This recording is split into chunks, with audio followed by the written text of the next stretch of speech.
Well, good evening, folks. Hope you're well.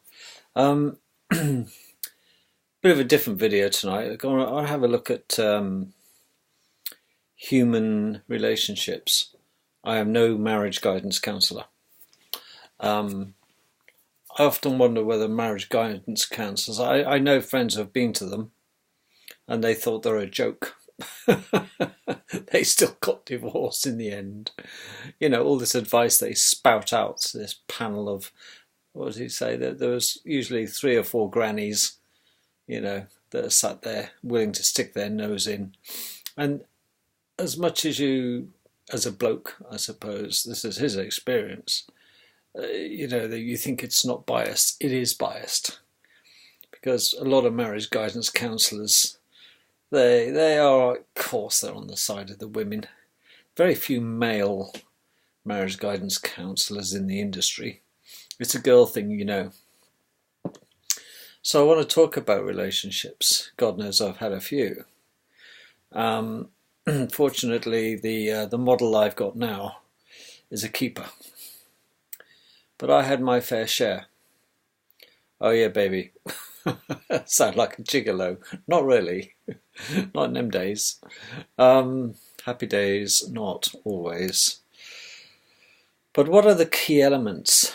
There's so many key elements for having a successful relationship, in my humble opinion. And once the honeymoon period is over, quite literally, that's when the work begins, isn't it? That's when they do say, marry in haste and repent in leisure. Oh, how true. And it can be the same. I mean, in America now, there's a big trend of men just simply not dating women anymore. There really is. The young men are waking up.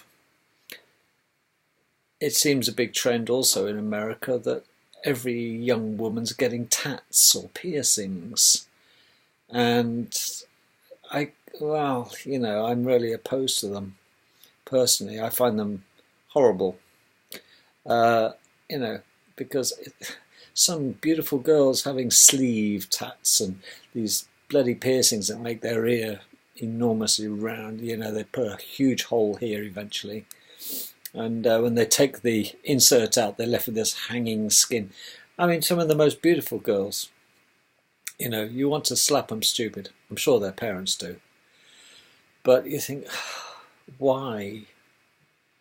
Because it might be fine on a young 19, 20-year-old. Get away with it. But as she progressively gets older and older and older, you can't get these off. Not unless you can afford very expensive tattoo removal, which is a nightmare. But so, yeah, dating in America seems it's not on. It's usually a wham bam, thank you ma'am, one night stand. That seems to be the case. And the population, strangely enough, apart from the immigrants, immigration should say, is on the decline. American couples are having less and less children. Same in UK, by the way. There's only one type of brethren that are pouring into our country in the United Kingdom that are breeding like crazy, and we know who they are. And it's not the Catholics, for a change. But why is it? What's the important elements of relationships? And I would be touching upon a few experiences of my own, in fear of being sued. I hope she doesn't see it. Excuse me, just have some Coca-Cola, because I need to burp.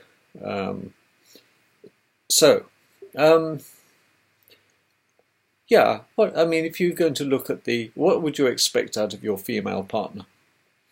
I'm talking from a male perspective because I have no rights to speak from a female's perspective, but if the cap fits, wear it. That's a simple thing. If the boot were on the other foot, it's true for both parties fundamentally, because both parties are in the marriage or relationship. One of the biggies for me, the huge biggies, well, there are quite a few. Fidelity. Absolute must. Absolute must. I'm very possessive with my woman.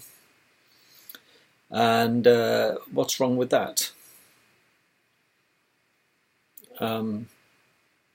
some women don't like being possessed because they're not a possession, But I think you get my meaning.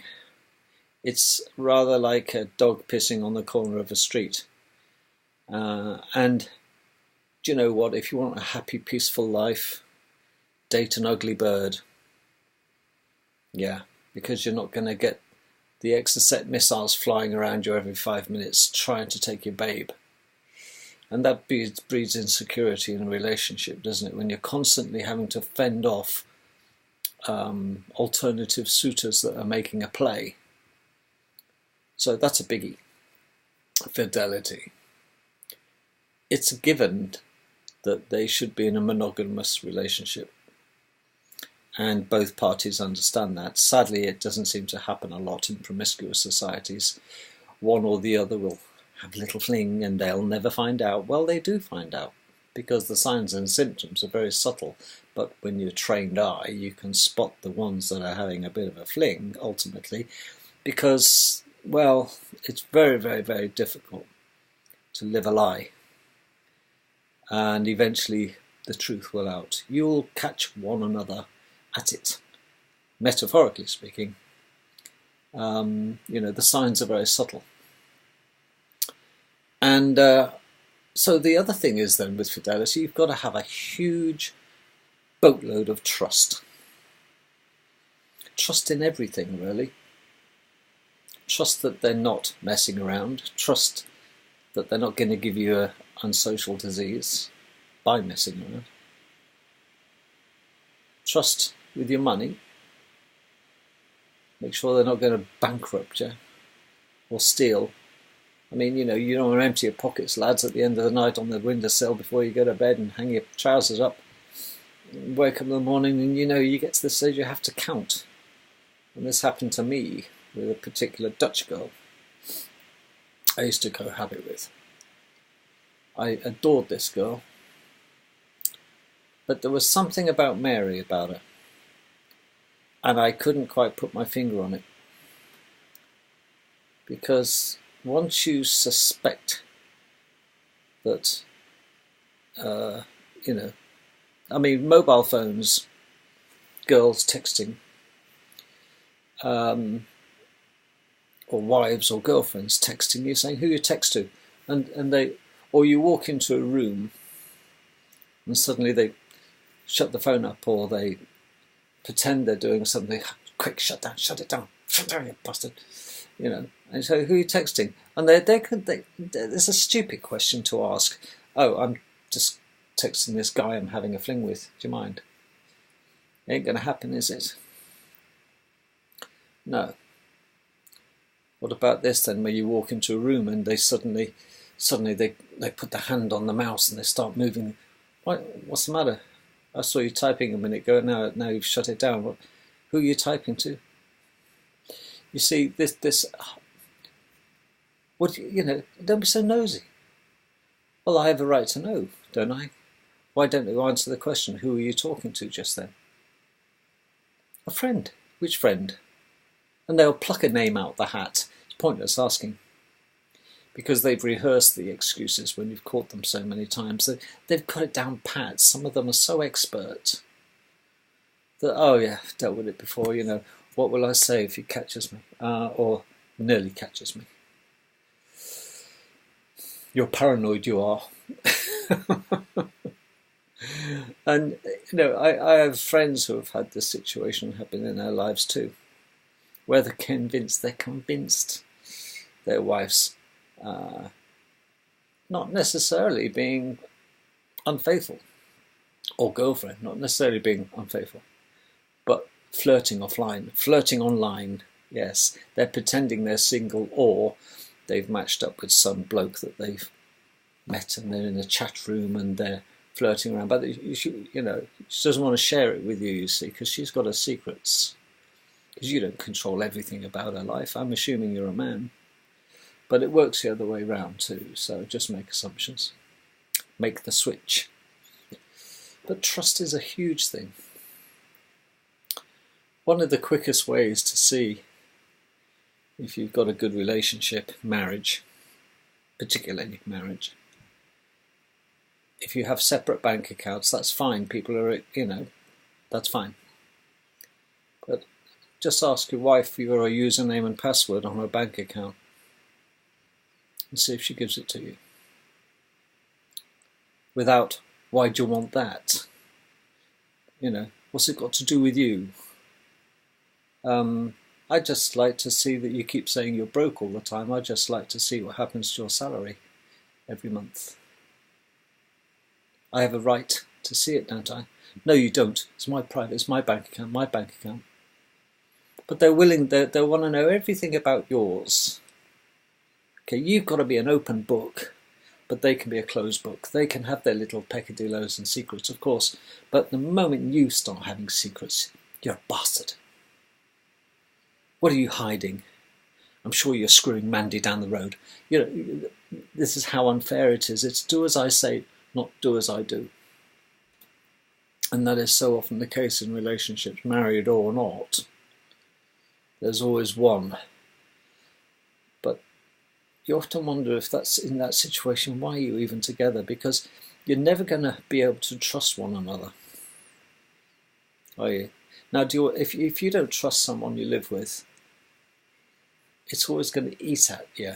I did this for nearly 4 years in Holland. I never trusted this girl. I adored her as well, but I never trusted her.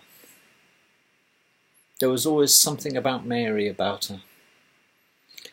She could charm the birds off the trees. She could get the honey off the bees. Honestly, really good. Stunning looking girl. Thought the world of her. And she broke my heart, ultimately. It's the first time I've ever been heartbroken. And absolutely adored this woman. And I thought it was great. I thought we were just made for each other. Oh, how wrong I was.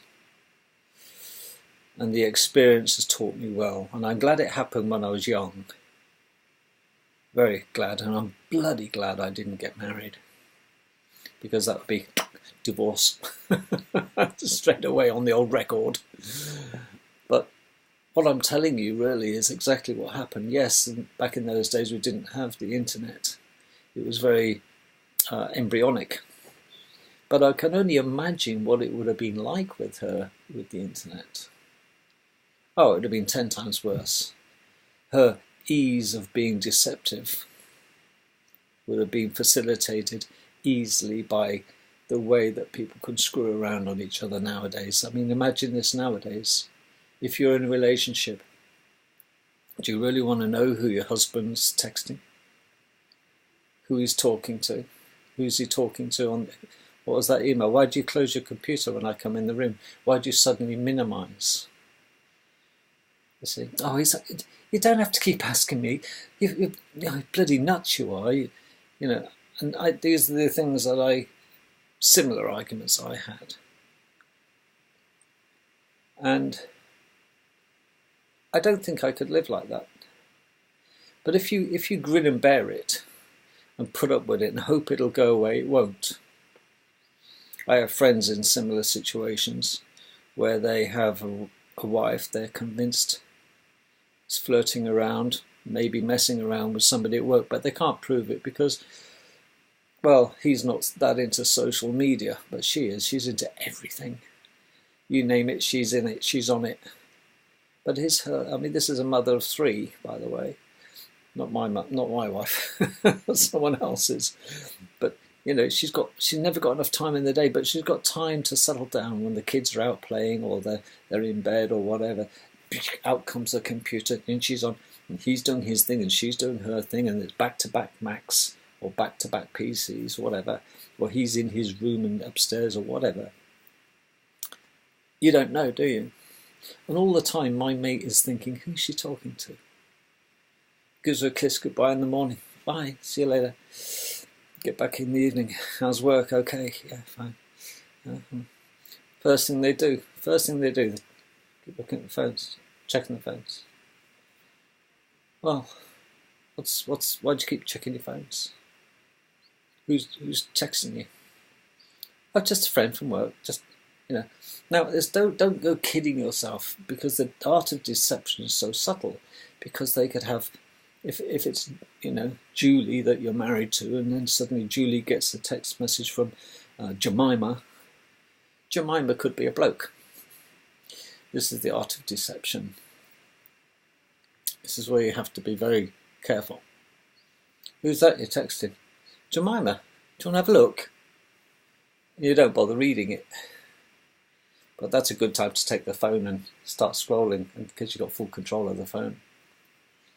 Yeah. But people don't do that because, give me my phone back, and they get really violent about it if you take their phone off them. These are the ones with something to hide. Well, look, I'm going to go for a cup of tea. You give me your phone, give me my phone back when you finish interrogating it. That's okay. Because first of all, you've got to know what to look for. Now, I'm talking as I'm experienced in this. I'm not. But I've got a friend who has to do this. But he has to snatch things away. He has to do it subtly before she discovers that he's onto her. But you know what? When he's got 3 kids, he's on a loser, isn't he? He's gonna be damned if he does and damned if he doesn't. And what a horrible thing it is to be dishonest with the ones you love.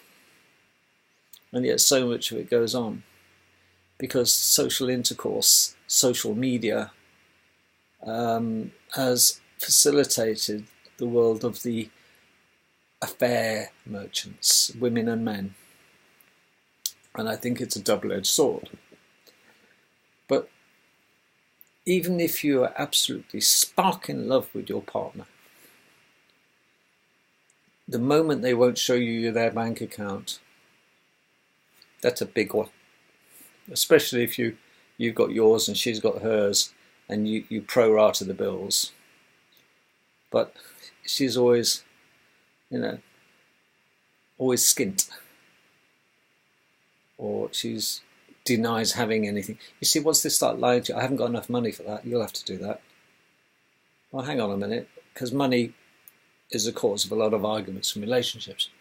You prove to me that you haven't got enough money to pay the council tax. But don't you believe me? No, I don't. You've got to have the balls to say that. I don't believe you. Let me have a look at your bank account. No. Why not? Because it's my bank account. You know from that point on. And they will not. They will not, because they're busted. You see, that's the thing. If they don't want to share what is supposedly confidential information, why is it confidential from their husband or wives?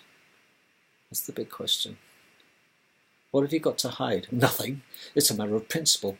There are no principles, not between couples. I wouldn't stiff you, and I don't expect you to stiff me. And quite frankly, if you don't show me your bank account, I'll never trust you again. On anything. That has to be a mantra. And then, well, you either get access to the bank account. I don't want to know your username and PIN and all that. You do that. I just want to see you log in and then show me your bank account. Show me where your salary went in and show me how much money you got. And you show me what bills you pay out. It's got nothing to do with you. It's got everything to do with me. Because it's supposed to be an open relationship. We're supposed to have no secrets. Because, well, certainly with the Dutch one I was going out with, she was a scribbler of money. She was always pleading poverty, always. But she always had the money to do what she wanted to. But if I wanted to do something, I haven't got enough money, I can't come, I can't afford to come. And I said, oh, God, okay, I'll pay. Always a sucker, always. But then when you call their bluff and say, how come you've got no money? Why is it you've always got no money? You get paid reasonably well. And I know what your outgoings are. Why have you got? It's not the fact she got no money. She's saving hers. And she's living off yours. And there's plenty of blokes that'll do that to women as well. I'm not being a sexist. It's all about relationships. Things that go wrong. Things that go bump in the night. Yeah.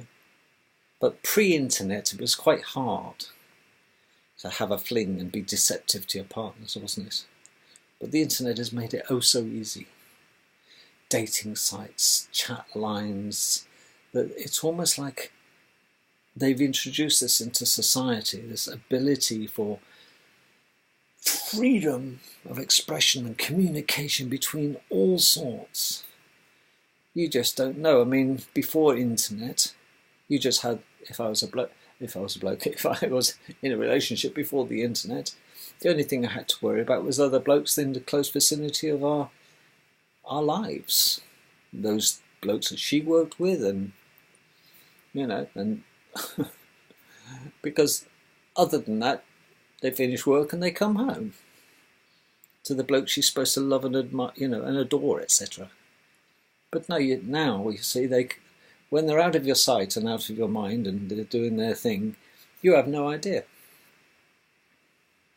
And this is why trust has got to be absolutely pivotal. You've got to be able to trust, but you might love your partner, your wife, your husband. But how much do they love you back?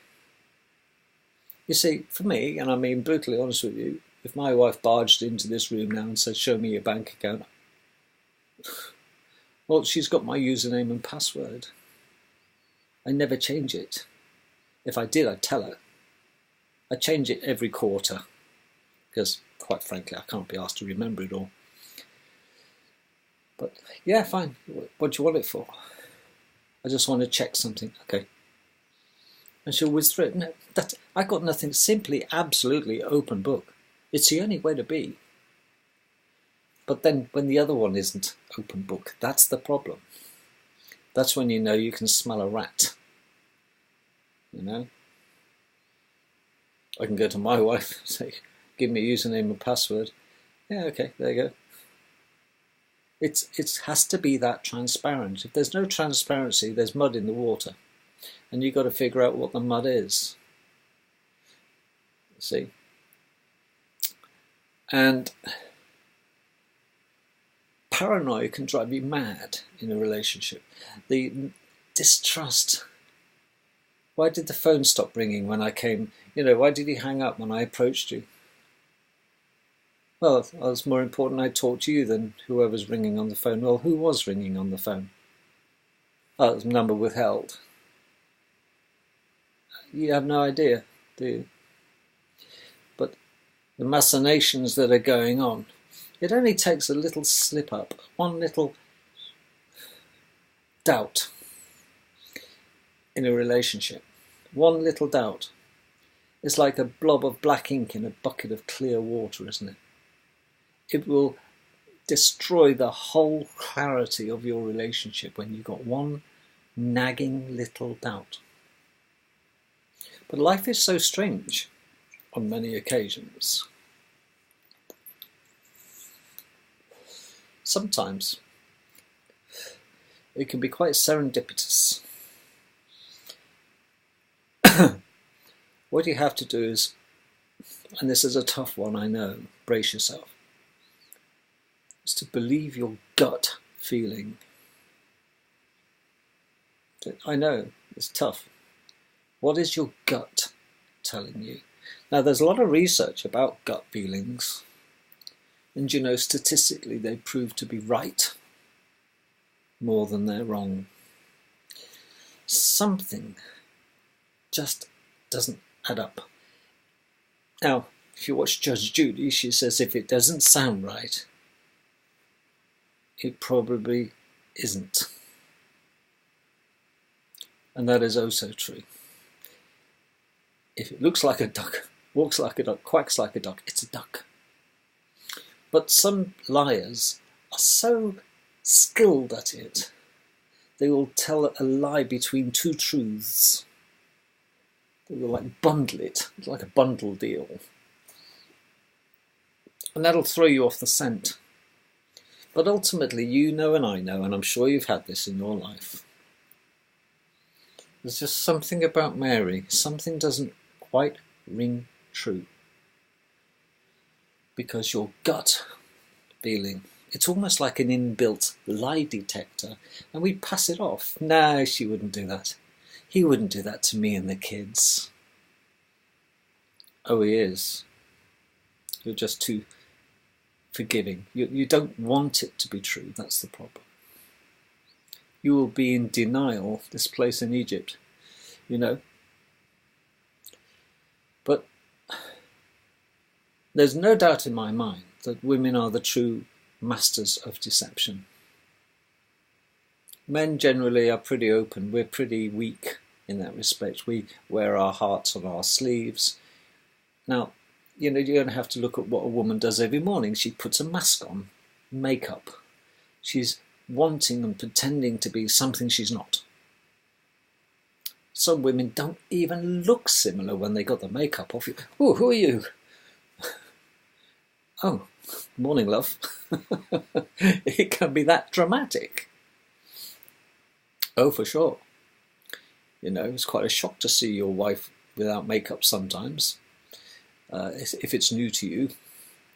But I think you get my point. I know some women who wouldn't go out the door without their makeup on, because it's all a disguise. It's all a front, isn't it? And it's rather strange that you do feel better physically and mentally when you're well dressed and well groomed and you're going out. You feel $1 million if you've got a nice gear on. And yeah, but you know, you feel different if you've got your Joe Slobs on and you're going out to work on the car though, guys, don't you? And the girls, you know, I see women walking around the supermarket sometimes or town. I think, God, now, you know, just looking at some of them, I think, how dare you come out like that? But I tell you what, it takes guts to do, doesn't it? Now, she's going to fall into two categories. The I don't give a shit what other people think because I'm above it all. Or she doesn't care. That's all. She's not out to impress anybody, because the one she truly loves is at home waiting, and he's seen her, warts and all, anyway. But many women, if they've got self-respect, will put a bit of blusher on. The idea of blusher, by the way, historically, blusher is the rosy cheeks, you know, is that it was a great turn-on for the Victorians, because they thought it was wonderful. If a woman's got rosy cheeks, it means she's ovulating. Yes, that was the whole idea, between rosy little cheeks. And it caught on, didn't it? But back to the more serious matters. What are you going to do if you have or are in a relationship where you don't trust your partner? You see, you can both be broke as church mice. It's not a money thing, is it? You can be living in absolute opulence. What if you don't trust them? What is it that he does or she does that makes you not quite trust them? Well, you can call their bluff, but you've got to also be prepared to face the consequences if you are right. Some people don't want to stir up a hornet's nest. They're happy living in their unhappiness. It's almost like they've got used to it. She knows he screws around, but she forgives it, because the consequences of not forgiving it means upsetting the children, upsetting her lifestyle. And she's all right with the lifestyle. She's just pissed off with the one who expects fidelity from her, but doesn't seem to want to do it himself. But she's impotent, excuse the pun. What about him? You see? If you want a happy life, marry an ugly woman, because you're always going to be on your guard. You are always, because your wife or girlfriend will be target. It'll be like honey to a bee, as I said before. But be prepared. Dib-dib to what the scouts do. But look out for the subtle signs of lies and deceit. And just popping out to shops, it won't be long, and you know the shops are 5 minutes away. So you think, right, I'll give it half an hour. Hour and a half, hour and 45 minutes later. Where have you been? Well, are you a policeman? Well, where have you been? You took you a long time. Oh yeah, I met, then the lie. I met a friend of mine I was at school with, got chatting in the car park, time just flew. Oh, okay. Well, she's used that excuse. Strike one. But then, you see, if you're careful, they can't help it but do it again because they got away with it for the first time. It's like a dog that bites, got away with it, so it'll bite again. So the next time that you separate and she's late back, who else did you meet this time then? What do you mean? Well, last time you met somebody or other and you were an hour and 20 late. Who else did you meet because you're another 40 minutes late now? What's the point of me having a watch when we arranged to meet together? And you do this. Why didn't you phone me? Well, by the time I'd phoned you, I could have got back home. But the doubt is there, sizzling away in the background. And you have to accept, how long are you going to put up with this, not having access to his bank account or her bank account? How long are you going to accept the fact is that she's not going to let you, or he's not going to let you, look at her emails that she's sent? Because if people are so deceptive, and they are, they will have a private email account that you don't have access to. Because this is what the internet's done. It's bastardized fidelity in relationships, and that's quite by design. Because they don't want stability in the family unit. They're looking to destroy the family unit any way they can, and social media is certainly doing that. Oh, it lends itself to secrecy and passwords and usernames, and I'm wholly opposed to that sort of shit.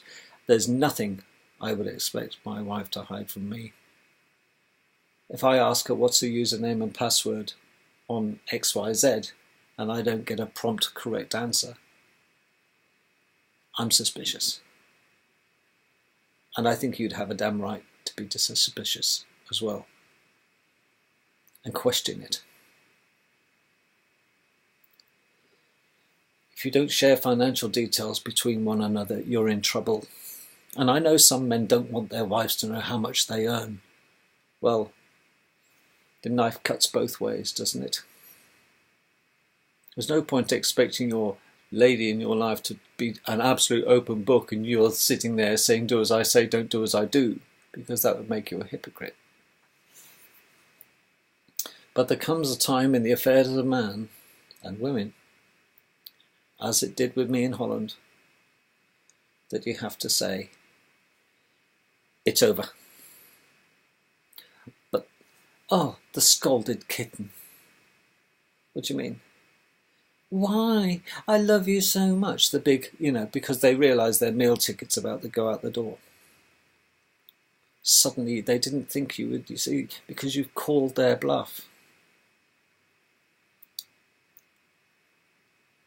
I can't live like this. I don't trust you. And once you get to that stage, you can only betray someone once. And that's it. It's finito. There's no point forgiving betrayal.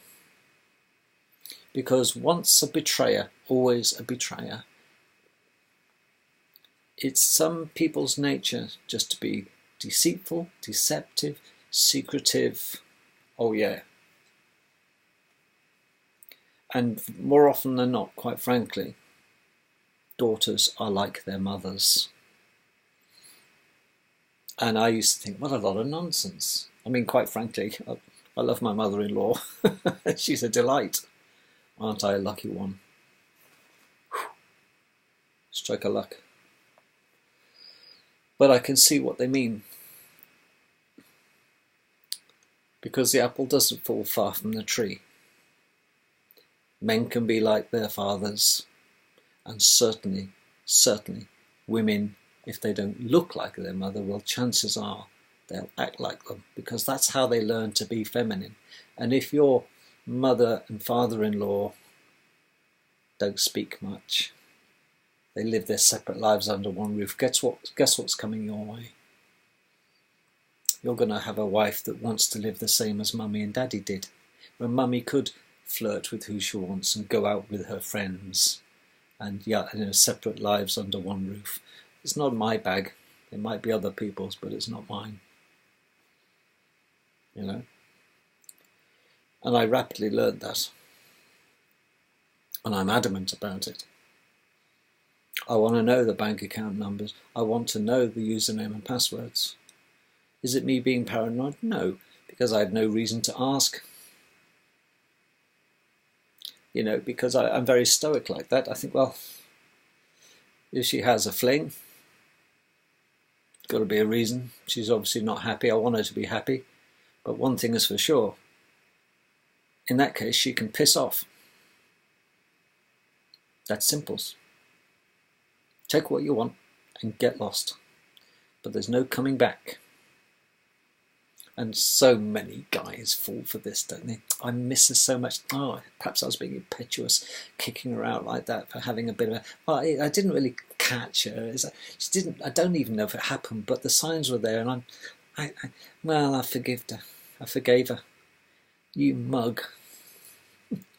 Mug.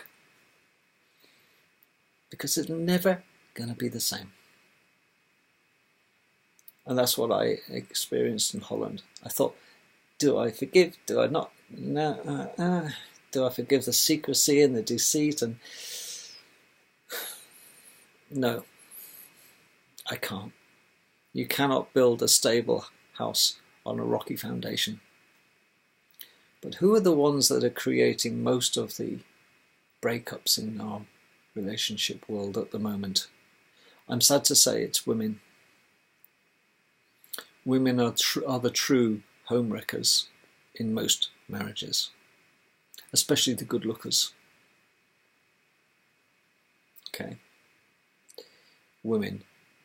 But equally, those women who are quite happy with their man have to realise that women have a bachelor's degree, they have a 1-1 or 2-1 from Cambridge.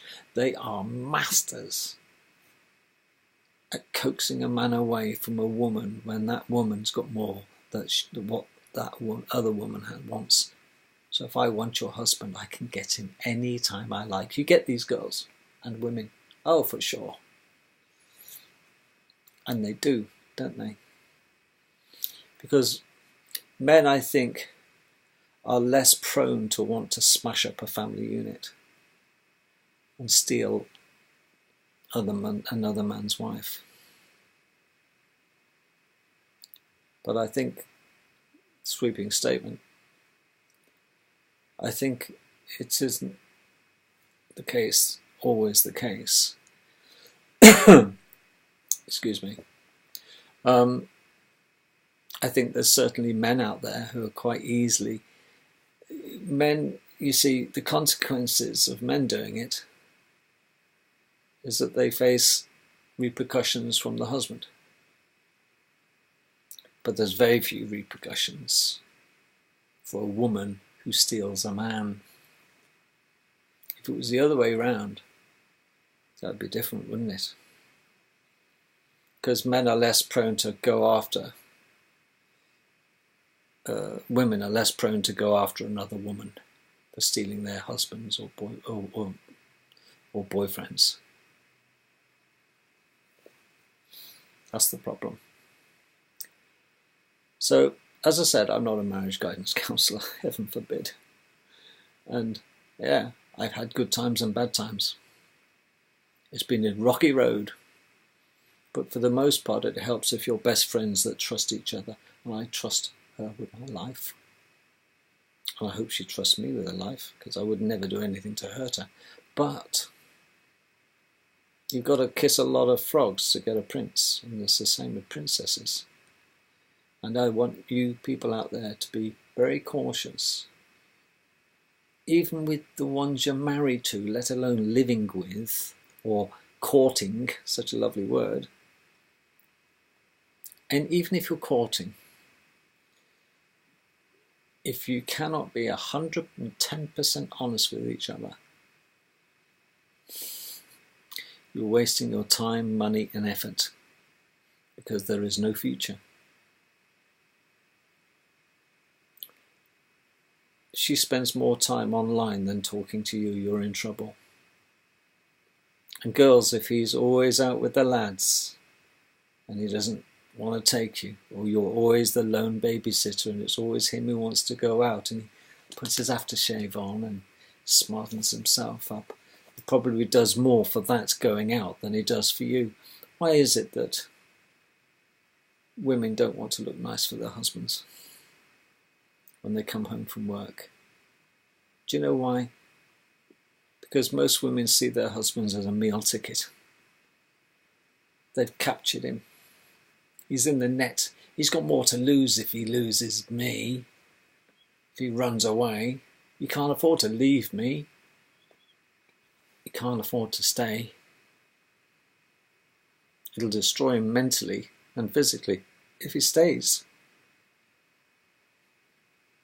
Because you'll always get over it. And there's so many men who are in bedsits having been shafted because they didn't see the early signs. It hit them like a ton of bricks.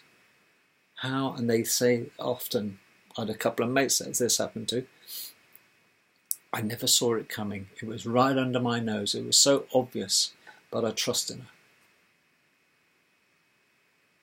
So, you trusted her. How did you trust her? And you listen to these stories, and it's the time to shut up and listen to people when they're in this situation, because you'll learn a lot. Oh, I just used to, can't Blanche give him my card. Username, password. See, she is getting, it was all one-way traffic. Because some women in a relationship are the dominant ones.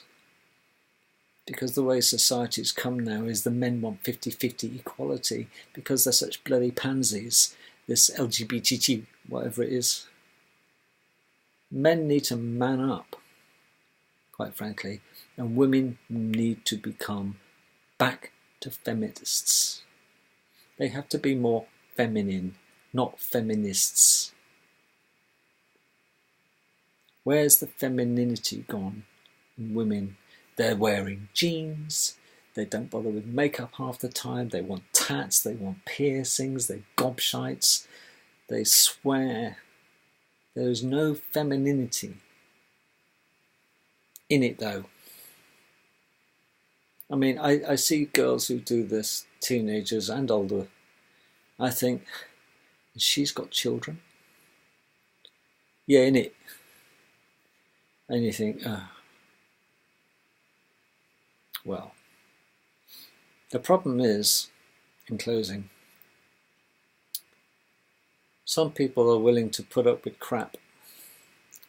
But as you get older, some people are waiting for the kids to leave home, and then they're going to make the move.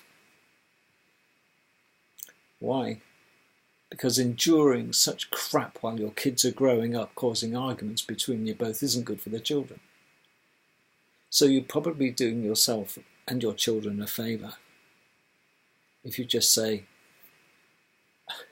if they say, why are you leaving, Daddy? Because I can't trust your mummy anymore. Okay? That's what you have to be honest. If the kids are old enough to understand, you have to tell your kids the truth. Because, number one, it's respectful. Number two is they'll hate you if you find out that you've lied. And children can be fantastically forgiving, even if you let them have it with both barrels, because they have the processing power to do that. They have the imagination. But people stay together for the sake of the kids and then make their childhood a bloody misery because they argue all the time, because he doesn't trust her, she doesn't trust him. It's a marriage made in hell, and it's a parenthood made in hell. It's a childhood of hell for those children. And you should never stay together for the sake of the kids. and think it's going to get better when the kids leave home, we'll settle down again, because the damage is done. You cannot put the genie back in the bottle. So if you want a litmus test to see how your relationship truly is, out of the blue, ask to have a look at your partner's mobile phone. Why? Why not? Why do you want to look at my phone? Because I want to see if you'll let me look at it and interrogate it, will you? No, it's mine. That's it. Enough said. You don't have to argue, but you know something on that phone's going to betray you, or will betray her or him. If you're not sharing your phone and your usernames and your passwords between you both in a relationship, you have no relationship worth talking of. And that includes bank accounts. I'm not saying give your partner access to your bank account in the sense that let them transfer money and this sort of thing, because once they've seen it, you can change the password. Yeah, I'll show you my bank account, but then I'm going to have to change my password for security reasons. Okay, but can I have a look at it now? Yeah, by all means. There you go. Now, that's great. But if it's a case of absolutely not, it's my bank account, and you've got no right. I have every right. I'm your husband, or I'm your wife. I have every right to look at the bank account. No, you haven't. I have. And then you will see the true nature of the beast, or prince, or princess that you're living with. Avoid Dutch girls like the plague, unless you like cheese.